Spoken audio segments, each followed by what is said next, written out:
Ang tatalakayin po natin sa hapong ito ay tungkol po sa contrast media. So, ito ho yung sa layman's term dye na inilalagay ho sa pasyente bago mag-take ng mga test. So, substances po ito that is used in medical imaging para ho ma-enhance ang visibility ng specific structure or fluids within the body. So, nakaka-provide ho ito ng clearer differentiation between tissues or areas and nakatutulong din ho ito mag-obtain ng more detailed and accurate diagnostic images. Now, maraming klase. There are various types of contrast media na karakterize siya sa kanilang chemical properties, sa route of administration, and intended use. Iodinated contrast media. Ito ho ay iodine-based contrast and commonly used because iodine ay meron hong mataas na atomic number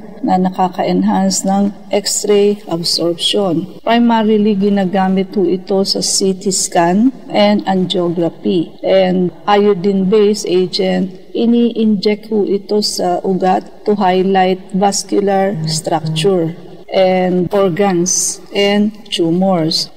Typically administered ho ito intravenously but can also be given orally and rectally depending on the target areas. For safety consideration, these agents are generally safe but can sometimes cause allergic reaction or nephrotoxicity, kidney damage, particularly ho sa mga pasyenteng may pre-existing kidney disease. Now, kung narinig niyo ho, so generally safe ang sabi, but may but ho. Pwede pa rin ho itong mag-cause ng allergic reaction. So, ang talagang tinutukoy ho natin dito is yung nag-undergo ng anaphylactic shock. Yun ho bang in-skin test, okay naman, pero nag-produce pa rin ho ng anaphylactic reaction. And ito ho, seconds to minutes lamang po ito nangyayari. Mabilis po. Pag-inject pa lang ho sa pasyente, ang pasyente ay nangangapalang labi, nahirapan lumunok, nahirapan huminga, at ang BP ho niyan babagsak. Nakamamatay po ito. Meron kaming family friend na sa tuwing makikita niya yung ospital na yun, hindi niya ho kayang tignan. Bakit? In-angiogram ho ang kanyang mother, in-skin test, okay naman. But immediately after the dye, ayun ho, nag-anaphylactic shock ho ang mother. And sa sinamaang palad ho, wala na ang mother niya. So, kaya ho palagi nating sinasabi na huwag kayong magpalagay ng dye or contrast media. Kasi kahit na ho sinasabing safe, ang allergic reaction ho hindi nyo mapanghahawakan na okay ang skin test. Kaya nga ho yan ay mayroong waiver. Kita nyo, for every procedure or for every substance na ilalagay sa inyo, may waiver ho ang pasyente. Para ho kung ano ang mangyari after the procedure, wala hong sagot ang ospital dyan. At bukod ho sa anaphylactic shock, meron pa rin hong nephrotoxicity or kidney damage. So, hindi ho maaalis ang certain kidney damage. Now, so may side effect pa rin ho sa kidney. Ang kadalasan hong procedure bago kayo lagyan ng contrast media or dye is ipapatest ho ng doktor ang creatinine ng pasyente para malaman mo kung functionally kayang ilabas sa katawan mo ang dye. But, ganito po yan. Ang creatinine ho, hindi nyo yan mapanghahawakan na normal, wala pa hong damage ang kidney ninyo. Because, late na ho, bago magtaas above normal ang creatinine test. Tataas lamang ho beyond normal value if 75% or more of your kidney is already damaged. So meaning, if your kidney has 40%, 50%, 60% damage, normal pa rin ho ang lalabas na resulta ninyo sa creatinine test. Diba? So, meaning, pagka ho ganun, di yung iba hong contrast media or dye na nilagay sa inyo ay hindi na ho mailalabas sa inyong katawan. Toxic nga ho siya sa kidney Plus marami pa hong ibang organ ng toxicity na madadaanan ho natin mamaya, no? Baka kasi maubusan tayo ng oras. So, hindi ho ba pwedeng mag-test ng walang contrast media? May mga pwede ho na wala, but there are some tulad ng PET scan and angiogram, talaga hong may dye yan. So, o contrast media. But yung mga simpleng CT scan lang, to know, halimbawa yung size ng bukol, kung lumaki o lumiit, and yung may bukol ba o wala. Ang difference lamang naman ho is what? Siyempre, mas malinaw yung may contrast media. So, pero yun lamang naman ang doktor naman hindi naman yan nagbabase sa procedure na ganyan. Meron pa tayong history taking, meron pa tayong physical examination na pagsasama-samahin yan ng doktor in consideration doon sa ano bang gusto niyang malaman. May bukol ba? May cancer ba? Lumaki ba? Makukuha yun ng doktor aside from paggawa ng mga procedure na may dye, ng mga imaging test. And ang isa itinuro sa amin nung kami ay aaral ng medisina, ikaw as a doctor, if you are a doctor, dapat kaya mong mag-diagnose ng sakit ng tao kahit walang laboratory test. Why? Kung ang probinsya ay malayo sa ospital, halimbawa mga liblib na lugar, ibig sabihin, hindi ka na pwedeng manggamot sa pasyente kasi walang backup ng laboratory. So yan ang napapansin ko ngayon. Ang mga doktor nakasandal sila sa lab test para bang hindi kayang mag-diagnose ng walang laboratory test. Hindi po ganun. Nagkukwento pa lang sa'yo ang pasyente ng history niya. Dapat ikaw bilang doktor, nabubuo mo na unti-unti sa isipan mo kung ano ang diagnosis mo. Hindi yung nag-uusap kayo na physical exam mo na, wala ka pang idea. And hinihintay mo pa ang laboratory result bago ka magkaroon ng idea kung anong sakit ng pasyente. Hindi po ganun. Kailangan sa history taking pa lang at i-confirm mo yan pag nag-physical examination ka sa pasyente at ang laboratory test is just back up kung tama yung iyong diagnosis. Because hindi lahat ng tao malapit sa mga laboratory at sa ospital. So, tandaan nyo yan. Kaya palagi kong sinasabing, huwag kayong magpapalagay ng contrast media. Now, there is another patient, di ko makalimutan yun. Yung pasyente ang order ko is no contrast media. So, pagdating doon siyempre, sa medyo mura lang sila nagpa-test, medyo luma na yung ospital, may pinainom sa kanya. So, ininom niya naman Now, ang contrast media hindi lahat injectable. Meron din pinapasok sa rectum at meron din pinaiinom. So, later on, nung hinihintay na nila ang result, nagtanong sila kung ano yung pinainom. Ang sabi nung staff is dye nga daw or contrast media. Tapos sabi niya, di ba ang request ng doctor ko is no contrast media? Kaya ginawa nila yung kasi sobrang luma na nung machine nila na kung wala contrast media, halos wala na silang makita. So, yung ganong kaso, hindi makatarungan yun. So, kaya nga nag-specify ang doktor kasi nephrotoxic yan at pwede mamatay ang pasyente sa paglalagay ng contrast media pag nag-allergic reaction po yan.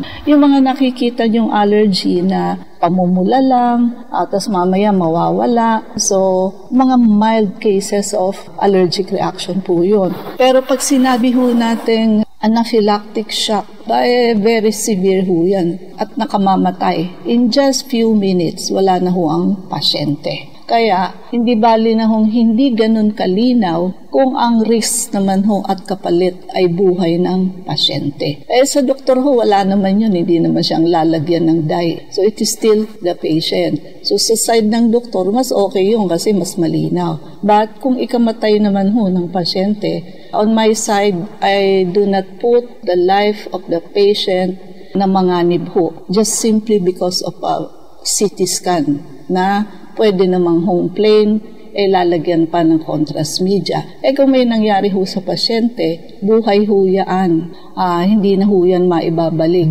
At may pasyente din naman kami na ganito Nagpunta sa hospital para lang magpa-blood transfusion kasi napakabilis ng pagbagsak ng pulang dugo. Now, along the way, nagsuggest yung mga staff na nandoon na CT scan. So, yung mga iba gagawin sa kanya, tinetext niya sa amin kung go o hindi. But kung alin pa yung dapat na i-text niya, yun ang hindi niya na-i-text na nagpa-CT scan siya. Syempre nilagyan ng contrast media. Kasi pag di ka magsasabi, lalagyan ka talaga. Alam niyo, hindi na nakalabas yung pasyenteng yun. So, namatay ang pasyente. Nag-CT scan lang. Wala na iba yun kung hindi yung contrast media na nilagay. Sabi ko sa kanila, ba't di kayo nagtanong sa akin? So, kasi kung nagtanong kayo, ang siguradong isasagot ko sa inyo ay wag. Wala akong order na magpa-CT scan. Dinadisgrasya ang pasyente. Pinayagan ko lang magpa-blood transfusion kasi sobrang baba na yung red blood cell. Kaso along the way, sa ospital pakikialaman na ang pasyente, hindi lang yung kung anong order. And also, isa pa, yung mga yung mga sonologists, kung sino nagbabasa ng mga ultrasound, CT scan, MRI, wala kayong karapatan na mag-advise sa pasyente. Katulad ng sa patient namin, di may bukol sa breast. Ang comment nung sonologist is what? Anong balak mo dyan sa bukol mo? Aalagaan mo. Yung mga ganong comment sa pasyente, big deal yun.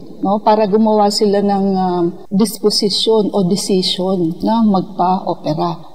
Halimbawa, ako ang nag-request. Tapos bibigyan ng ganong... Ang gawain lang ninyo, magbasa ng resulta. Not to advise the patient for whatever procedure. Kasi wala kayo sa lugar. Tagabasa lang kayo. Kasi na-demoralize ang pasyente Kasi tayo, ayaw natin ng opera because napakarami side effect. So, lalo kumakalat, lalong bumibilis. Yung multiplication instead of 2 to 3 times, once pinuncture nyo yan, nagiging 1,000 times. Right there and there, once tinusok nyo yan. Para yung baha na pag nagkaroon ng butas, talaga magkakaroon ng gushing of kalat. And ang may cancer bawal lang masahe. Kasi yung mga lamig na dinurog-durog ng mga nagmamassage, yan ay lymph nodes. So, kulani, dyan nga kumakalat ang cancer. So, maraming bagay ang kailangan nyo ang advice ng doktor.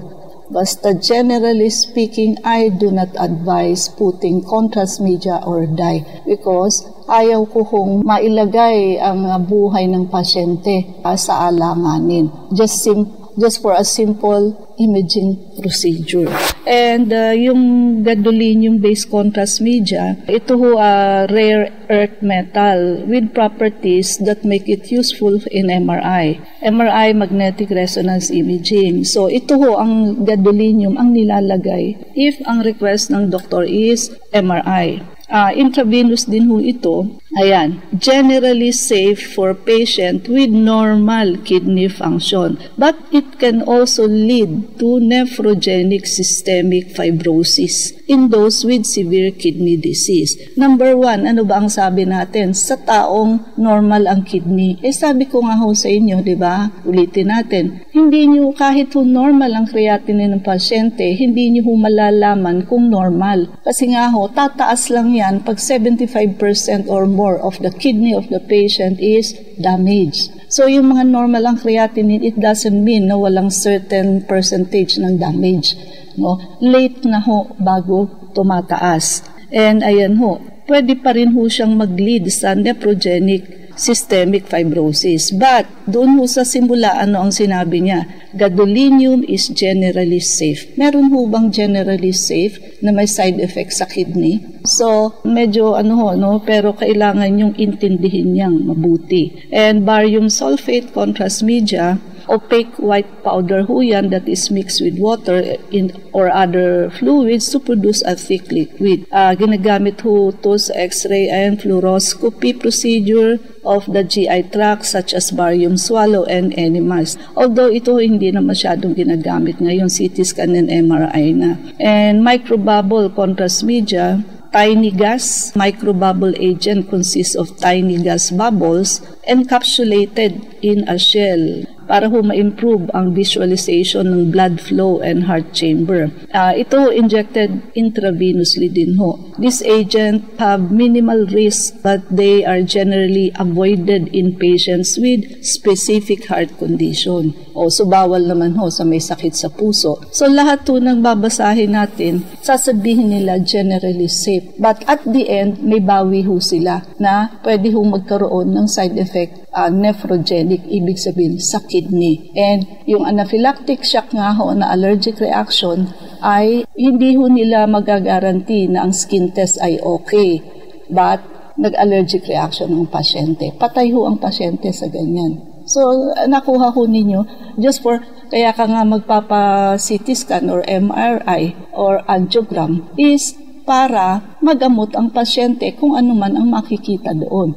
Ang problema ho, kung yung mismong imaging test ang papatay sa pasyente. So, wala hong walang guarantee na skin test is okay, na hindi mag-allergic reaction ng pasyente. Wala hong ganun. Kaya nga kayo pinapirma ng waiver So, ganun ho. So, sundin niyo ho ang sinasabi ko. That is for your safety. Okay, yung CT scan nga ho, marami ng radiation yan para kayong in-expose sa atomic bomb. Then, lagyan pa ho ng contrast media. Nagpapatest lang naman ho kayo hindi pa nga kayo ginagamot dyan. Kung bago ho kayo bigyan ng gamot, ano pa lang ho yan, laboratory, saka kayo bibigyan ng gamot. So, hindi pa ho kayo naggamutan, pinatay nyo na yung sarili ninyo. So, to go to the safe side, do not allow na lagyan ho kayo ng contrast media or dye. Pang-enhance lang naman ho yan ng visualization, ng test, para mas malinaw makita. So, ganun po yan. At siyempre ho, sa mga may damage na ang kidney, pero normal ang creatinine, some of the contrast media na inilagay sa inyo ay hindi na ho mailalabas ng inyong katawan. And of course, it is nephrotoxic at marama pa hong ibang side effect. Also, yung mga side effect ho, aside from pwede hong mag-allergic reaction like anaphylactic shock, toxic ho yan sa kidney, pwede rin hong magkaroon ng GI, gastrointestinal complication tulad ho ng barium sulfate. It can cause constipation. And to those who has allergy, sometimes ang ginagawa ho ng doktor, nilalagyan na ho beforehand ng anti-allergy and steroid para ho mabawasan yung allergic reaction ng pasyente. But sometimes, kahit nilagyan na, so still, nagkakaroon pa rin ng allergic reaction, like anaphylactic shock, which is deadly. Wake-up call for all diabetic and obese patients. So, meron ho tayong anti-diabetic and anti-obesity protocol. Ito hong protocol na to ay, unang-una, it is magic. Kung palagi kong sinasabi na walang magic, but this time, itong protocol na to is magic. Meaning, instant po ang result niya. Kaya magugulat kayo. And also, kami lang ho ang meron nito. Hindi nyo ho ito makukuhang treatment na to sa iba. Kaya samantalahin nyo ho ang pagkakataon na merong ganito. At pangatlo ho, kahit na ho walang effort. Meaning, kahit ho hindi kayo uminom ng gamot ninyo at hindi kayo mag-inject ng insulin ninyo, yung mga gusto hong pumayat, kahit na ho hindi kayo magbawas ng kain ninyo. Very effective po ito, kaya pumunta ho kayo at magpagamot kayo sa amin habang wala pa ho kayong komplikasyon. Lalo na po yung may mga komplikasyon na. Yung mga dinadialysis, yung mga mapuputulan ng paa, now is the right time for you to come to us. Ivy, yung mga numero. Para po sa mga nais magtanong, mag-text po kayo sa 0922-875-2899.